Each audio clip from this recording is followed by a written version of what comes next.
اللہ تعالیٰ نے ارشاد فرمایا، سب سے پہلے یہودیوں نے یہ اعتراض کیا کہ مسجد اقصیٰ جو ہے یہ خانہ کعبہ سے افضل ہے۔ یہودیوں کا قبلہ تھا مسجد اقصیٰ فلسطین کے اندر، اب انہوں نے کہا خانہ کعبہ سے مسجد اقصیٰ افضل ہے۔ اللہ تعالیٰ نے قرآن پاک نازل فرما دیا، ارشاد ہوا ان اول بیت وضع للناس للذی ببکۃ مبارک وہدی للناس۔ یہودیوں کے دعوے کو ختم کر دیا، وہ یہ کہتے تھے بیت المقدس پہلے بنا ہے اور یہ خانہ کعبہ سے افضل ہے، تو اللہ نے قرآن نازل فرما دیا ان اول بیت وضع للناس، سب سے پہلا گھر جو ہے یہ رب کا گھر بیت اللہ ہے۔ اللہ کا گھر کعبۃ اللہ جو ہے یہ رب کا پہلا گھر ہے۔ یہ تو مسلمانوں کی ہدایت کے لیے بنایا گیا، مسلمانوں کی عبادت کے لیے بنایا گیا۔ پھر فرمایا فیہ آیات بینات مقام ابراہیم، اس کے ارد گرد بہت ساری نشانیاں ہیں، ان میں ایک نشانی مقام ابراہیم بھی ہے، جہاں حضرت ابراہیم علیہ السلام نے پتھر پہ کھڑے ہو کے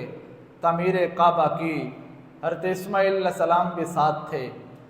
اب جب وہ پتھر کے اوپر حضرت ابراہیم علیہ السلام کے پاؤں کے نشان بن گئے، اس پتھر کو بھی اللہ تعالیٰ نے خانہ کعبے کے اندر، صحن کعبہ کے اندر جگہ عطا فرمائی اور اسے خانہ کعبہ کی نشانیوں میں سے ایک نشانی بنا دیا۔ من شعائر اللہ، یہ اللہ کی نشانیوں میں سے ایک نشانی ہے۔ پھر آگے فرمایا ومن دخلہ کان آمنا، جو یہاں داخل ہو گیا صحن کعبہ کے اندر، کعبہ کی قرب و جوار کے اندر آ گیا، ومن دخلہ کان آمنا، اب وہ امن کے اندر آ گیا، اب اس کے لیے سلامتی ہے، اب اس کے سارے خوف ختم ہو گئے، وہ اللہ کے گھر کے اندر داخل ہو گیا۔ آگے فرمایا وَلِلَّهِ عَلَى النَّاسِ حِجُّ الْبَيْتِ مَنِ اسْتَطَاعَ إِلَيْهِ سَبِيلًا، اب چاہیے لوگوں کو کہ جسے اللہ نے استطاعت دی ہے اس کے اوپر حج فرض ہے۔ اب حج زندگی میں ایک بار فرض ہے، اگر اللہ نے مال زیادہ دیا ہے وہ پھر کرنا چاہے تو نفلی حج ہے، لیکن ایک بار زندگی میں حج فرض ہے جس کو اللہ نے مال دیا ہے۔ اب کتنا مال ہو، اس کی مقدار کیا ہے، حج کس کے اوپر فرض ہوتا ہے؟ من استطاع الیہ سبیلا، جسے اللہ تعالیٰ نے استطاعت دی ہے حج کی، اب اس کے اوپر فرض قرار دیا ہے۔ اب حج کی سادہ سی استطاعت یہ ہے کہ جتنے دن وہ حج کے لیے جائے اپنے بیوی بچوں کو خرچہ دے کے جائے،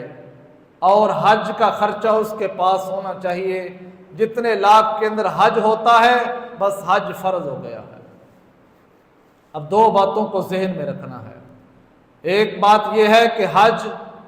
کے اوپر خرچہ کتنا ہے، اور جتنے دن حج میں رہے گا گھر والوں کو خرچہ دے کے جائے گا، نان نفقہ دے کے جائے گا، ان کی روٹی کا انتظام کر کے جائے گا۔ جس کے پاس اتنا مال ہو وہ گھر والوں کو پیسے دے دے، خود حج کر کے واپس آ جائے، اتنا مال ہو تو حج فرض ہو گیا ہے، اور صرف زندگی میں ایک بار ہے۔ اور آگے فرمایا ومن کفر، جس نے انکار کیا، مال ہوتے ہوئے حج کا ارادہ نہ کیا، اللہ نے مال بڑا دیا ہے لیکن ارادہ کیا دبئی جانے کا، وزٹ کرنے کا، اللہ نے مال بڑا دیا ہے، اب خواہش پیدا ہو رہی ہے مجھے یورپ جانا چاہیے، اللہ نے مال تو بڑا دیا ہے، اب خواہش اور پیدا ہو رہی ہے کہ مجھے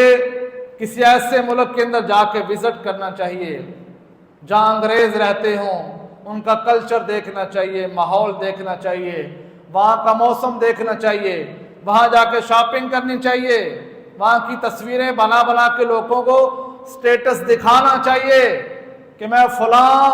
ملک کے اندر وزٹ کر کے آیا ہوں۔ اب خواہش تمہاری بیت اللہ کی نہیں ہے، خواہش تمہاری حج اور عمرے کی نہیں ہے، تو اللہ نے پہلے ہی فرما دیا ومن کفارا، جس نے مال ہوتے ہوئے انکار کر دیا، اس کے دل میں خواہش ہی پیدا نہیں ہوئی۔ اب ہم نے بھی ایک ارادہ بنا رکھا ہے، ہمارے ہاں یہ ارادہ چلتا ہے، ہر ایک نے نیت کی ہوئی ہے حج کی، لیکن کب کی ہے؟ جب سارے بچوں کی شادیاں ہو جائیں گی، سب کے علیحدہ علیحدہ مکان بن جائیں گے، سارے معاملات جب بالکل ختم ہو جائیں گے، پھر ہم ارادہ کریں گے حج کا۔ یہ ہمارے دلوں کی نیت ہے۔ ایک اور روایت کے اندر آتا ہے، سنن دارمی کی روایت ہے، حضور نے ارشاد فرمایا من اراد الحج، جس نے حج کا ارادہ کیا فلیعجل، بس پھر وہ جلدی کرے۔ اللہ نے مال دیا ہے، دولت دی ہے، بینک میں پیسے پڑے ہوئے ہیں، کاروبار چل رہا ہے، لیکن حج کا ارادہ نہیں کیا۔ ومن کفر فإن اللہ غنی عن العالمین، اگر کوئی انکار کرتا ہے، اگر کوئی نہیں جانا چاہتا، تو بے شک اللہ سارے جہانوں سے بے پرواہ ہے۔ اللہ تو بے پرواہ ہے، تم نہیں آتے اس کے گھر کو دیکھنے کے لیے، تم حج کا احرام نہیں باندھتے، تم تلبیہ پڑھنے کا ارادہ نہیں کرتے، تم اللہ کی بارگاہ میں پاک ہونے کے لیے نہیں آتے۔ ومن کفر، مال ہوتے ہوئے نہیں ارادہ کیا، انکار کیا ہے، فإن اللہ غنی عن العالمین، وہ تو ذات ہی لاپرواہ ہے، بہت بڑی ذات ہے۔ اور پھر اس سے کیا حاصل ہوتا ہے؟ اگر دیکھا جائے تو آقا علیہ الصلوۃ والسلام نے زندگی میں 4 عمرے کیے ہیں، ساری زندگی کے اندر حضور نے 4 عمرے ادا فرمائے ہیں، اور حضور نے ایک حج ادا فرمایا جسے حجۃ الوداع کہا جاتا ہے۔ جب حضور مکہ سے ہجرت فرما کے مدینہ آئے تو بس آخری سال کے اندر حضور نے حج کا ارادہ فرمایا۔ حج کے 3 مہینے کے بعد حضور کا وصال مبارک ہو گیا۔ حج کا مہینہ، محرم کا مہینہ، سفر کا مہینہ اور ربیع الاول کے اندر حضور کا وصال ہے۔ آخری سال تھا، حضور کا آخری حج تھا، اور اسے ہی حجۃ الوداع کہا جاتا ہے۔ اب دیکھو یار کتنی بڑی سعادت ہے جسے اللہ عطا فرما دے حج کی۔ اور پھر حضور نے ارشاد فرمایا، اللہ نے اس کی جزا کیا رکھی ہے، اس کا اجر کیا ہے کہ حج کا ارادہ تم کرتے ہو، اپنا سارا لباس اتار کے احرام کی چادریں باندھ لیتے ہو۔ اب کئی ملکوں سے کئی زبانوں والے حاجی وہاں پہنچتے ہیں، تو اسلام ایک ایسا طریقہ دکھانا چاہتا ہے، ایک ایسا رخ اور ایسی تصویر دکھانا چاہتا ہے جہاں کئی ملکوں کے لوگ ہوں، کئی زبانیں بولنے والے ہوں، کئی طرح کے کھانے کھانے والے ہوں، کئی طرح کا ذہن ہو، کئی طرح کے لباس پہننے والے ہوں، لیکن جو ہی حج کا ارادہ کر لیں اب آپ کو سارے کا سارا شاہی لباس اتار دینا ہے۔ اب احرام کی 2 سفید چادریں ہیں،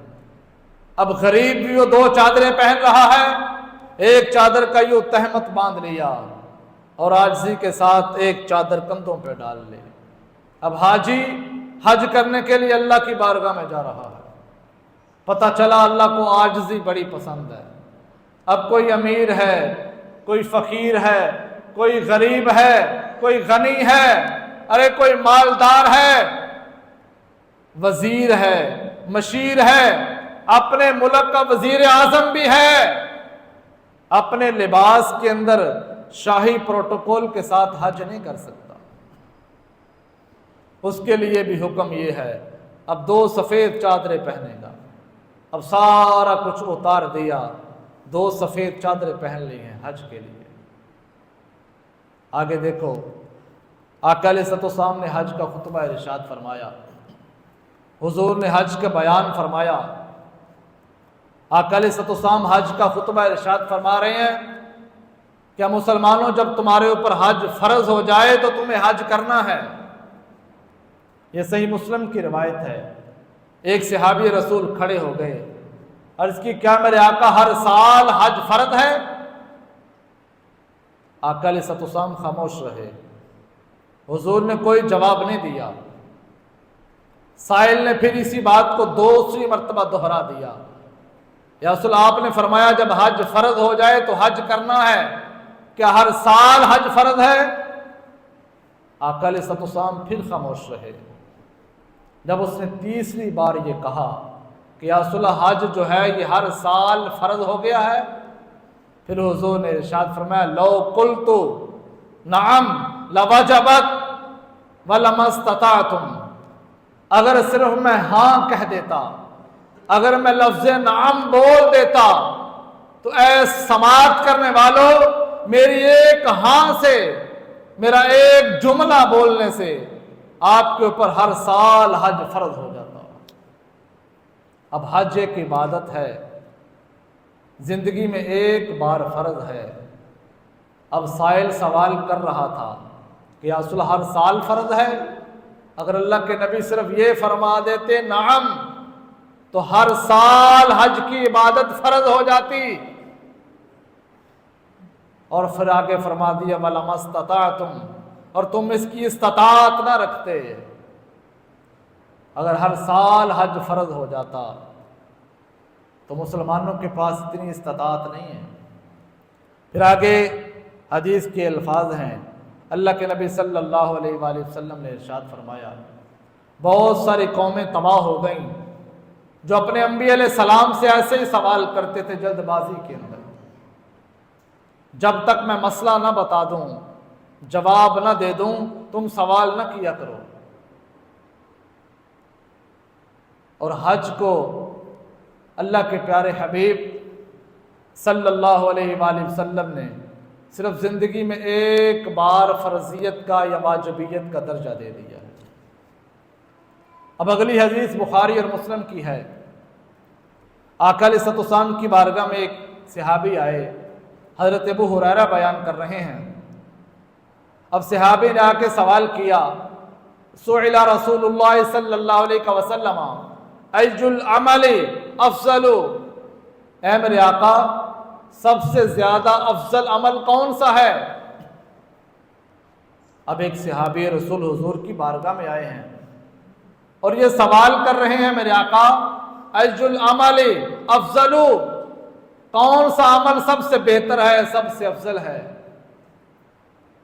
قال ایمان باللہ ورسولہ، اللہ کے نبی صلی اللہ علیہ وآلہ وسلم نے ارشاد فرمایا اللہ اور اس کے رسول کے اوپر ایمان لانا یہ سب سے زیادہ افضل ہے۔ قیل ثم ماذا، اس نے پھر آگے سوال کیا یا رسول اللہ اس کے بعد کون سا عمل افضل ہے؟ فرمایا قال الجہاد فی سبیل اللہ، اللہ کے راستے کے اندر جہاد کرنا اس کے بعد دوسرے نمبر کے اوپر یہ افضل ترین عمل ہے۔ قیل ثم ماذا، یا رسول اللہ پھر کیا، کون سا عمل، کون سی عبادت، کون سا کام افضل ہے؟ پھر حضور نے ارشاد فرمایا قال حج مبرور، حج مبرور کرنا یہ بھی ایک افضل عمل ہے۔ اب حج مبرور کیا ہے؟ اور پھر ایک اور روایت کے اندر آتا ہے اللہ کے نبی صلی اللہ علیہ وآلہ وسلم نے ارشاد فرمایا کہ جس نے حج مبرور ادا کیا جزاء فی الجنہ،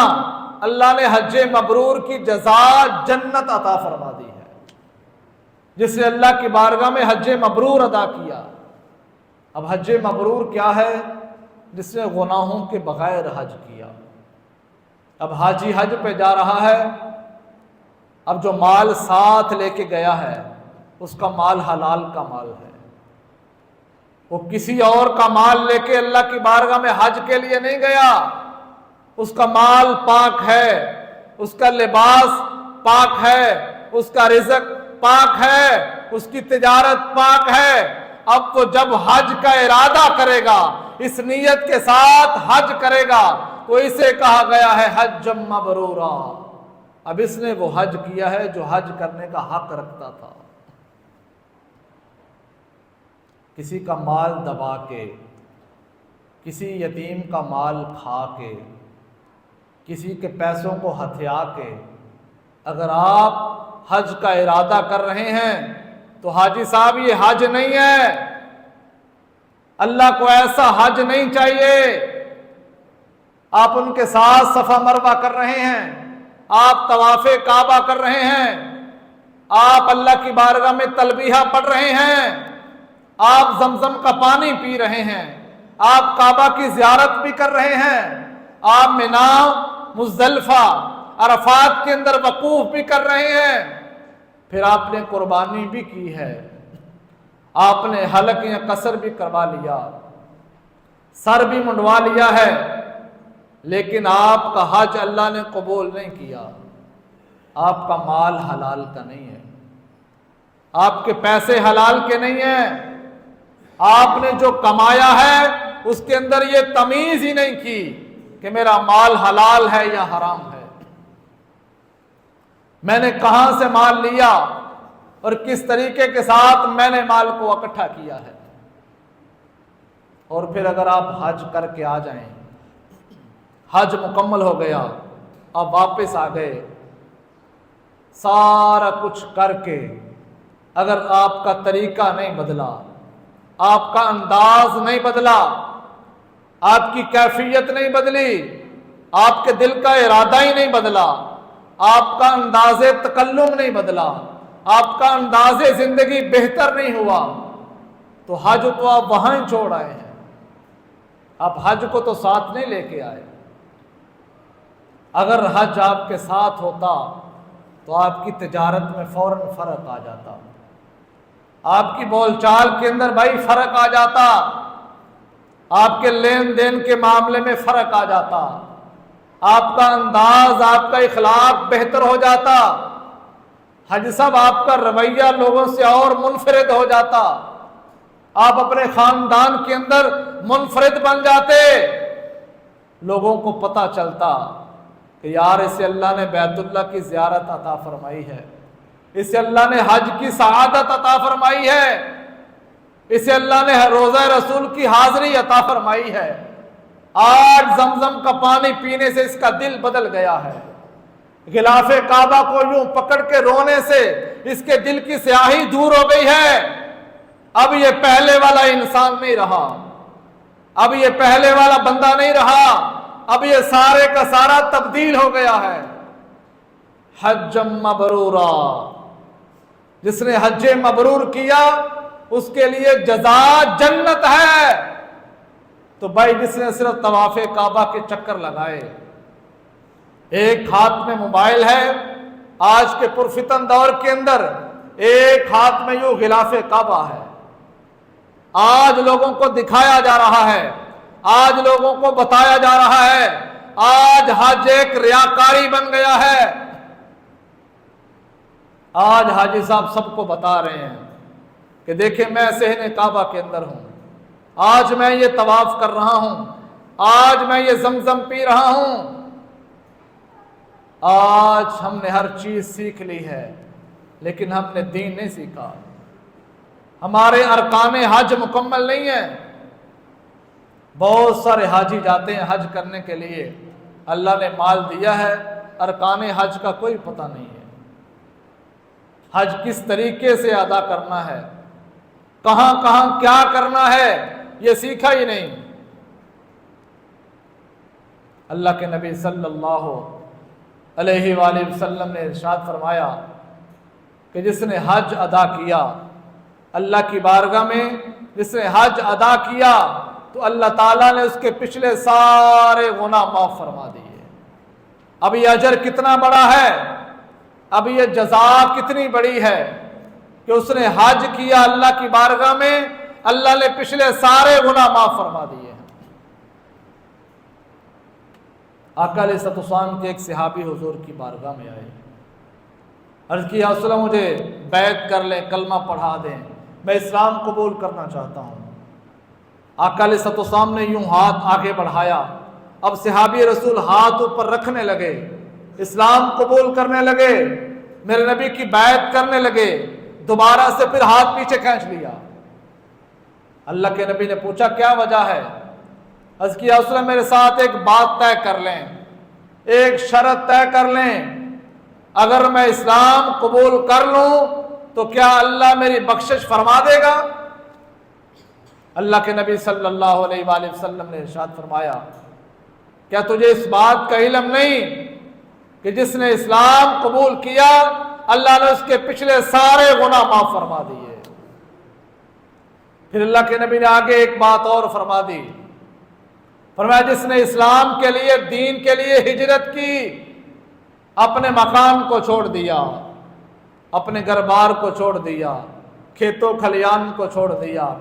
صرف اللہ کے لیے، صرف اسلام کے لیے، فرمایا اس کے ہجرت کرنے پر اللہ نے اس کے بھی سابقہ سارے گناہوں کو معاف فرما دیا۔ پھر اللہ کے نبی صلی اللہ علیہ وآلہ وسلم نے ارشاد فرمایا تیسرا بندہ وہ ہے جس نے اللہ کی رضا کے لیے حج کیا، صرف مالک کو منانے کے لیے حج کیا، صرف اپنے گناہوں کی معافی اور توبہ کے لیے حج کیا، فرمایا جو ہی اس نے حج ادا کیا اللہ نے اس کے بھی پچھلے سارے گناہ معاف فرما دیے۔ حکایات کے اندر آتا ہے، حضرت شیخ سعدی رحمۃ اللہ تعالی علیہ نقل فرماتے ہیں ایک نوجوان حج کے لیے گیا، حج بیت اللہ کا طواف جاری تھا، ساتھ میں ایک بوڑھے بابا جی بھی تھے اور طواف کے اندر سارے تلبیہ پڑھ رہے تھے، سارے اللہ کو یاد کر رہے تھے،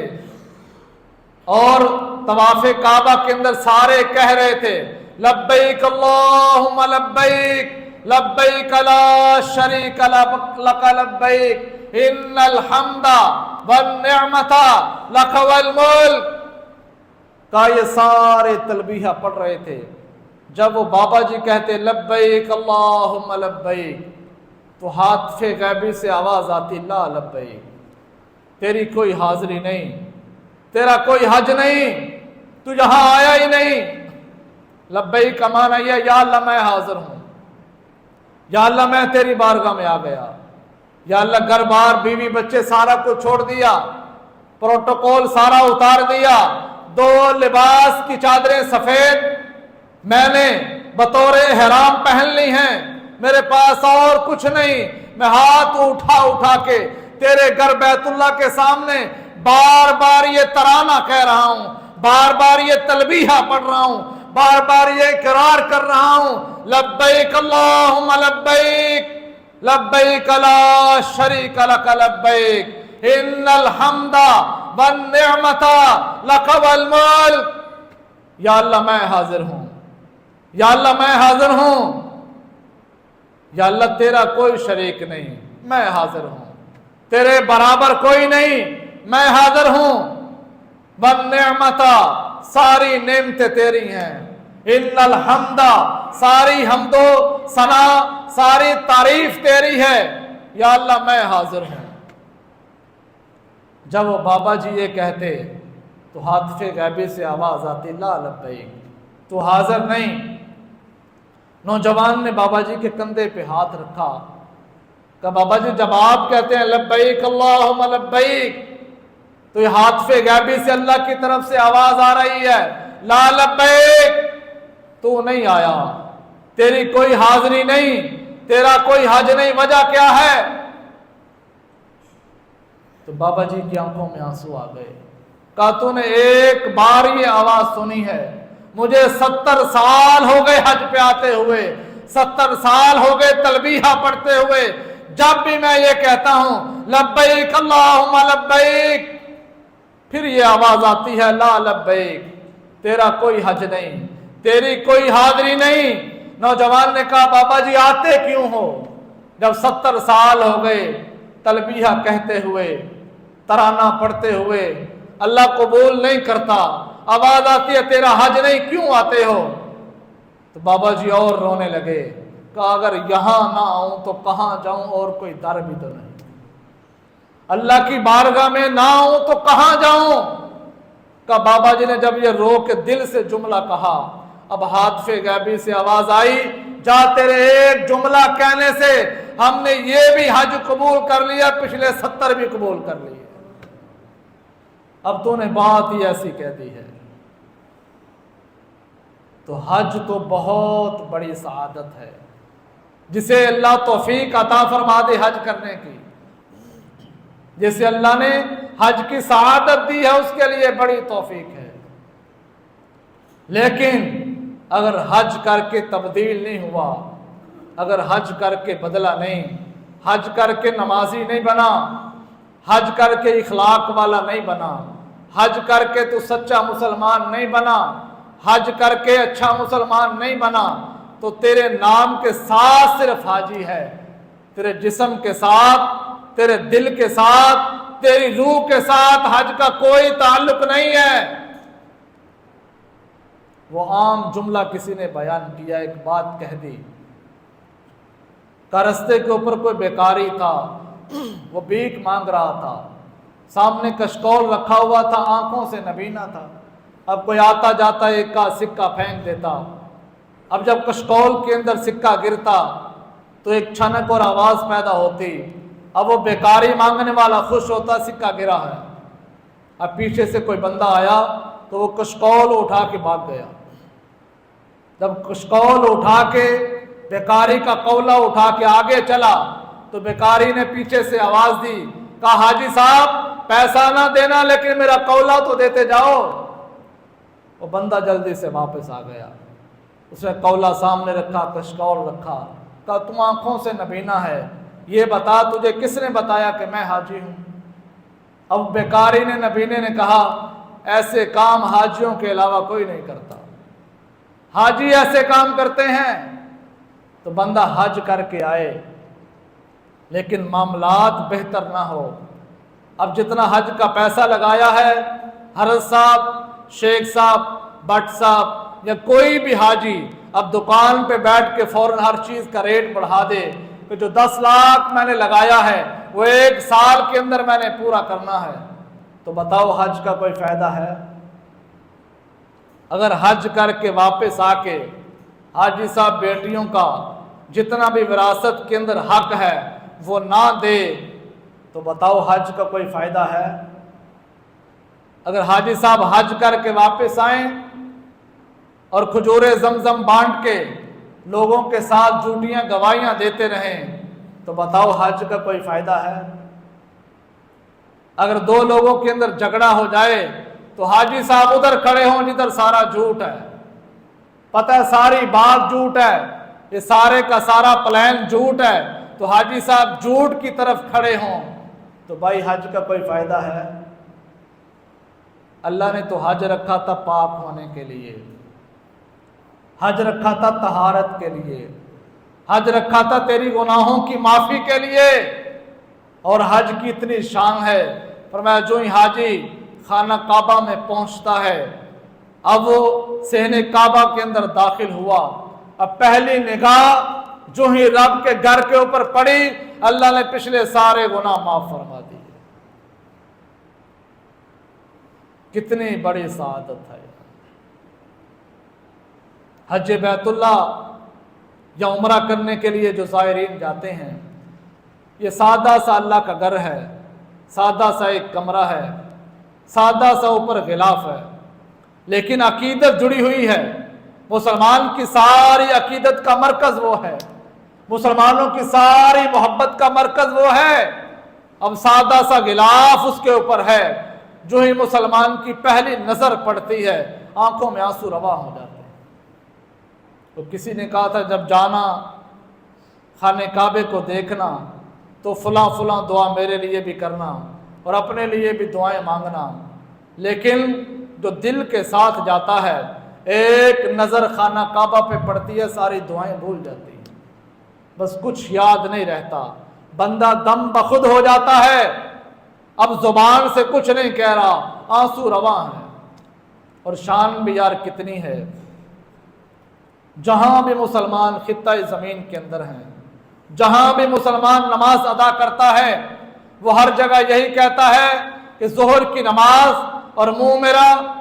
قبلے کی طرف، اب میں عصر کی نماز پڑھوں گا منہ میرا قبلے کی طرف، اب شمال میں ہو، مشرق میں ہو، مغرب میں ہو، جنوب میں ہو، جہاں بھی وہ نماز ادا کرے گا اب وہ یہ ارادہ کرے گا، دل میں نیت ہے کہ میرا رخ جو ہے خانہ کعبہ کی طرف ہے۔ اب یار وہ منظر ذہن میں لاؤ، جب وہ صحن کعبہ کے اندر کھڑا ہوگا، اب وہ نماز ادا کرنے کا ارادہ کر رہا ہے، جس خانے کعبے کی طرف ہاتھ اٹھا کے کہتا تھا، لاکھوں میل دور سے یہ ارادہ اور یہ نیت کرتا تھا کہ میرا رخ، میرا چہرہ خانے کعبے کی طرف ہے، میں نماز ادا کر رہا ہوں، وہ رب کا گھر جب چاند گز کے فاصلے پہ ہوگا، پھر اس